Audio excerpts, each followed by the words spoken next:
As much as our economy continues declining, many homes will be broken. In sociology, when a society has high poverty rate, the truth dies. Morals go south.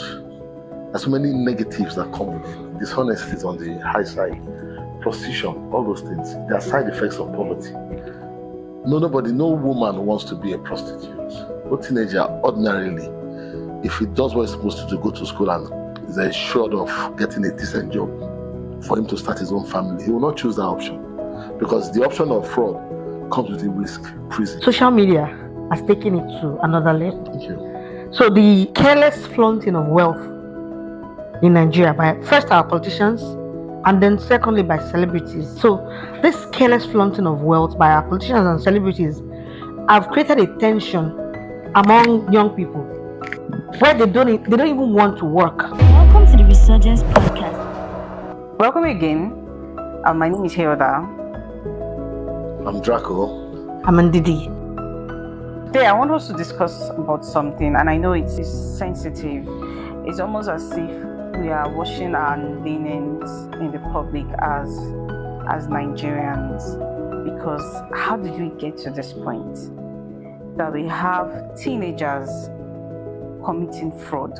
I came across a story about two Nigerian brothers that were jailed in the United States for 17 years and 6 months for sextortion.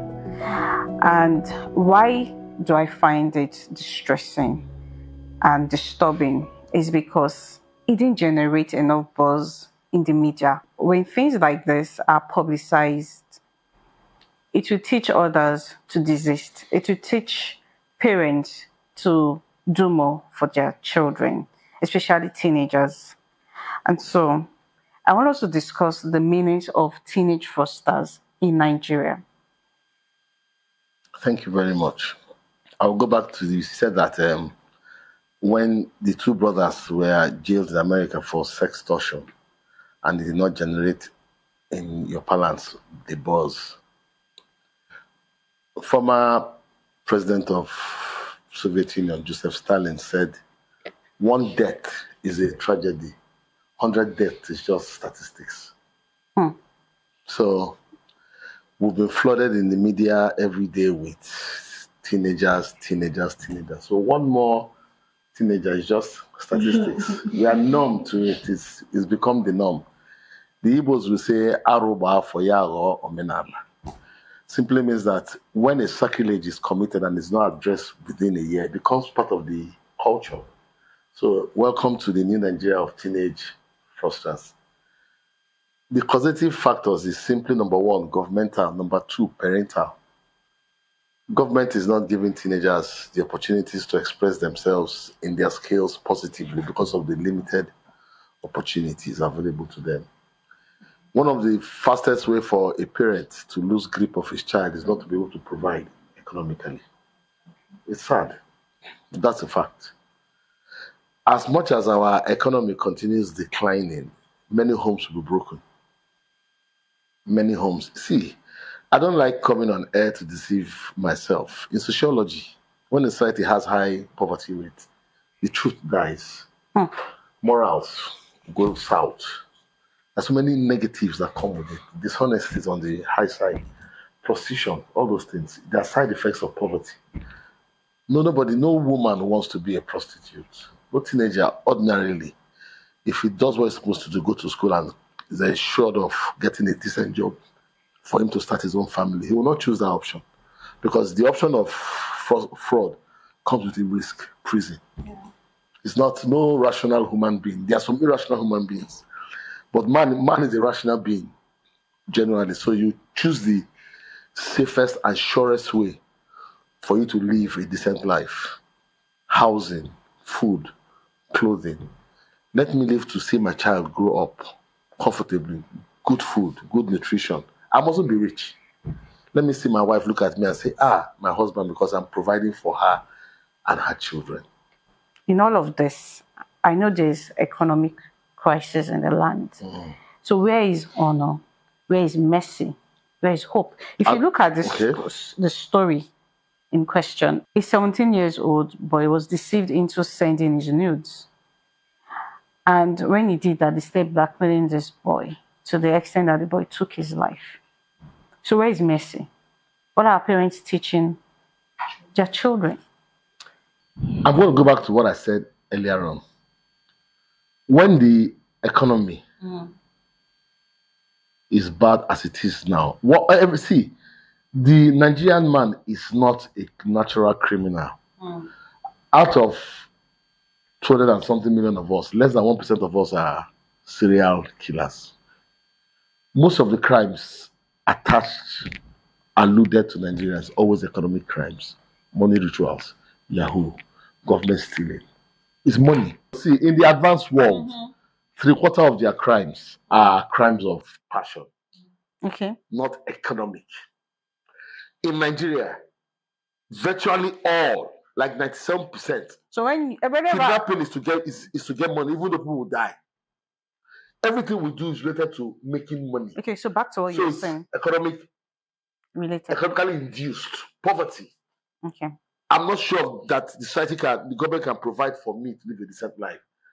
I become a local government chairman. I steal as much as I can steal and build 3 or 4 boreholes and give it the media blitz that somebody who used to build 300-kilometer road. Okay, do you want to say something? Yes, so I think that the menace of teenage fraudster in Nigeria became a thing. Yes, owing to government failure and parental failure as well. However, social media has taken it to another level. Thank you. So the careless flaunting of wealth in Nigeria by first our politicians and then secondly by celebrities. So this careless flaunting of wealth by our politicians and social and celebrities have created a tension among young people where they don't even want to work, pay their dues to become economically stable. Because I would prefer to use economically stable than to say wealthy.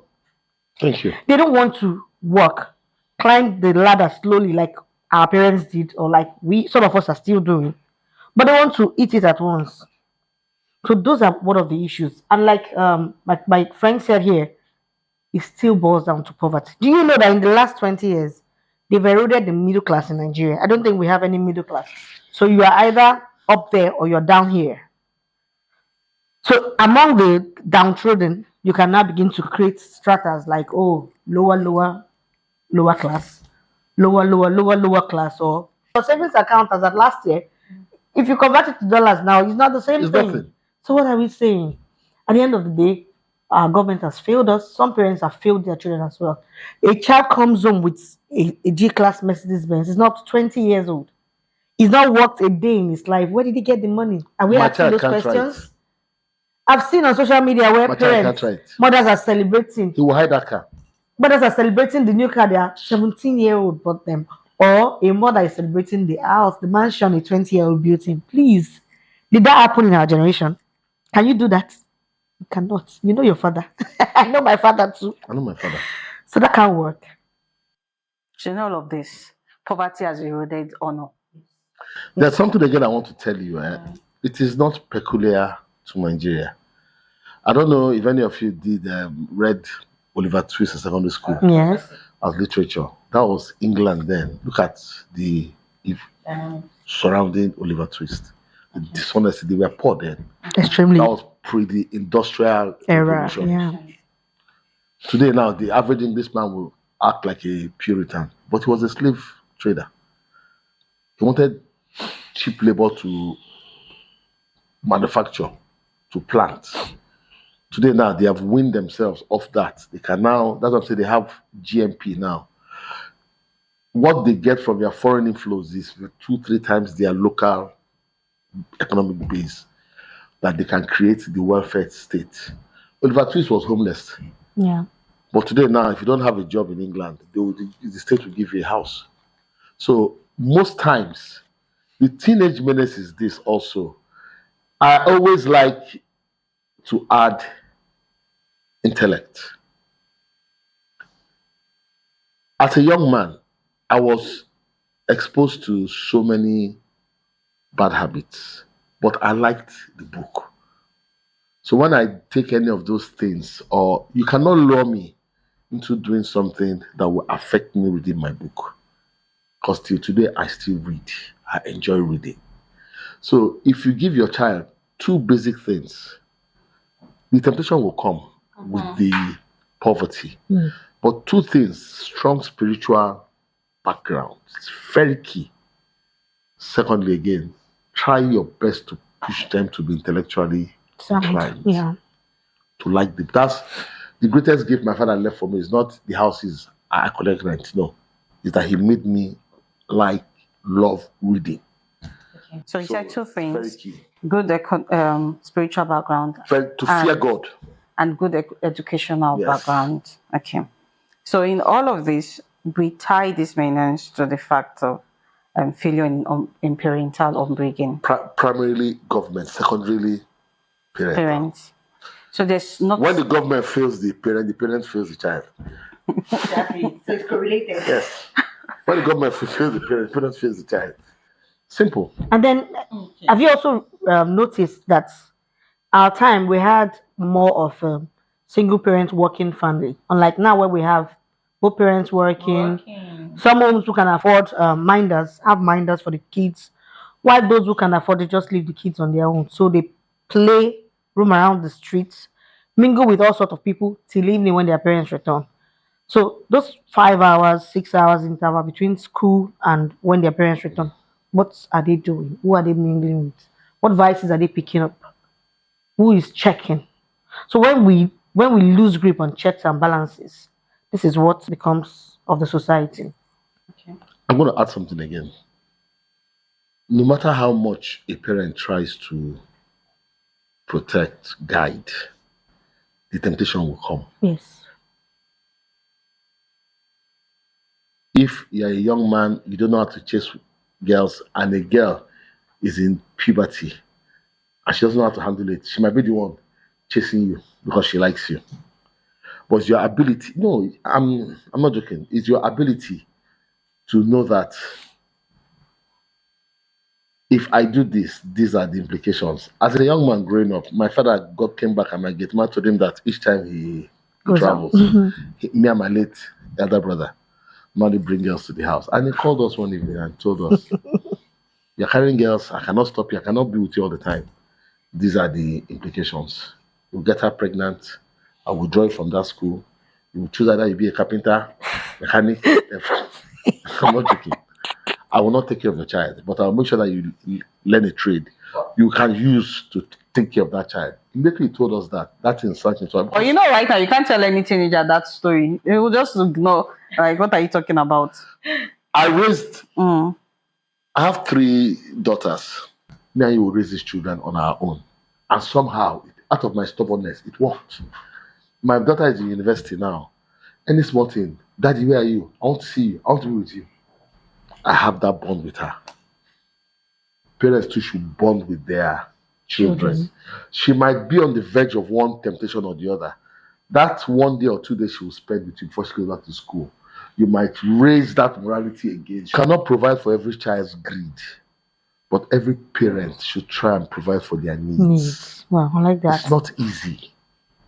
It's not easy. Mother cannot tell me she wants a Fendi bag. Where will I get the money to buy it for her?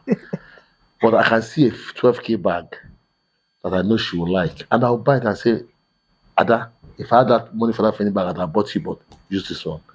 She will appreciate it. No, I agree with him totally. In fact, I think it's important that fathers especially are close to their daughters. My friend knows that my dad and I are like inseparable people. And I think that helped me growing up because you couldn't lure me with anything. My father wasn't a millionaire per se, but he provided. He was a provider. And to a great extent, all that I needed was made available to me. So I did not need to up along with any man or something. If it was not my choice, or I was not interested in doing anything, I wasn't compelled by any wants or need to do anything. So yes, I agree with you totally. But me, I can speak for myself. The way I have parented a child up to university, the second one is entering next month. One thing I will tell you is this.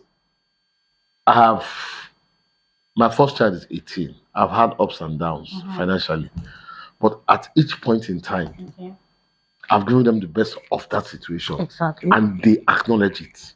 Okay, what am I giving? That they boast out to their mother that if my daddy is rich, I know I will enjoy this life. That is my testimonial with my children. I attended 2 FGCs. I attended 1 military school. Then in Nigeria, they were the best. Yeah. I had friends who were going to London on holiday, and I was going to the village to spend my holiday with my grandmother. Grandparents. I didn't feel below them. I didn't feel anything unusual. But one thing I'll tell you, my father never allowed me to go to Maiduguri by road. I went by air throughout. But I'm coming, listen to me. Okay. It still boils down to the background that child has. That's what I'm saying. Those ones can afford to go abroad. You can afford to go to the village and stay with your grandmother. Holiday na holiday. We've taught you contentment. Some parents are not teaching their children contentment. You know this thing of fake Because it it till you works. make it? Yes, because in it this works. generation, Thank you. it's what is destroying this That's generation. what is destroyed because it worked in our time. Mhm. So it can still work because we knew what it meant to be rich, and we were just average and we're content. So we're not. Sports show every Now, morning when excuse I'm me. driving to Okay, but work. sorry, now, what you call contentment then? In Nigeria of today, you might be classified as rich. Because you're content. No, Excuse me. that in our time. You were the kind of meals you were eating. Many, as you said, the middle class of Nigeria has been eroded. I know growing up, I used to steal rice, raw rice, and give my gigigate man. I know I used to steal raw rice and give my friends gigigate man. But we'll term ourselves as middle class. I know the kind of meals we ate. So, to you, that time you are average. In Nigeria of today, you might have been rich. Well, I think I agree with him on that. Yes. So I was going to say that I listened to Charles Anozodo on one sports show in the morning when I'm going to work. His children recently graduated from, I think, Green Springs School. Okay. And he talked about his son's friend. They were going to attend a birthday party. I think it was in VGC. And he dropped his son there. So when he got to the house, he himself as a man was intimidated. He said the house, the mansion. He was like, wow. The son went in. When it was time for them to leave, later in the evening, he came back and picked the child. He was like, oh God, how would this boy be feeling among friends like this? Yes. These are friends that don't spend their vacation in Nigeria. Yes. I grew up with I think Charles Anazodo has been able to vacation outside the country maybe once or twice because I follow him online and I know. He said on their drive, he was not asking his son, how did you feel at the party? As in looking at your friend's house, the kind of money they have, what do you think? The boy just said, the house is beautiful. He said, and as in, he said, Daddy, what do you want me to say? Yes, the house is beautiful. And it's fine. What do you want me to say? He said he shook his son's hand for that. Yeah. Because for the son not to feel intimidated, look at the kind of house they live in. They're also doing okay. Yes. But compare the house Compare their own. contrast. If you're not, if you've not been taught contentment, or if you're not happy with what you have, you would have inferiority complex with the kind of association the son already has in school. So his fellow hosts or whatever on the show were like, if I was the one, I'd be intimidated. Or you, when you were that age, how will you feel? Oh, what am I trying to bring out there? It still depends on the. I know government has failed us. It's not a new thing in Nigeria. But don't forget your role as a parent. Yes. That at the end of the day, if we want Nigeria to change, it will start from the bottom upward. Like I said earlier, if we start from bottom upward, it will be easier for us to change the top. Because really, if we begin to vote conscientiously, choosing people because of what they can deliver, not because it's from my place or he has once helped me, we'll be thinking of a greater good and then we'll be making the right decisions. But to start from the home front and then to the local government, from there to the state, from the state to the federal, if we really want Nigeria to change. And once we have a functional government, we would know how best to curb this menace. These guys are gifted. Yes, they can go into tech for the benefit of Nigeria. We have tech hubs springing up every day in Nigeria, but how come we have more? Is it HQ they call them or HK? than we have tech ops. I think there's a place, a caucus where they do this, their fraudster thing.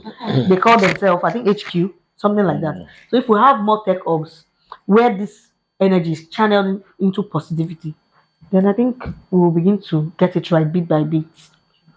My final contribution is also this. Yeah. You know, in Nigeria, most times we blame leadership, but most times we look critically at bad leadership. It also springs up from bad followership. A man that is not financially okay goes into politics, becomes local government chairman, House of Assembly member. You're In very 2 right. years, he's building houses. He's doing things that ordinarily he will not do. And society, particularly the church, which confers legitimacy on them by putting them on the front pew. You are also encouraging, motivating some budding criminals who will not choose the governmental path to steal. Exactly. They will not start preying on foreigners. And also, I will tell you something about this so-called fraudsters, this thing called fraud.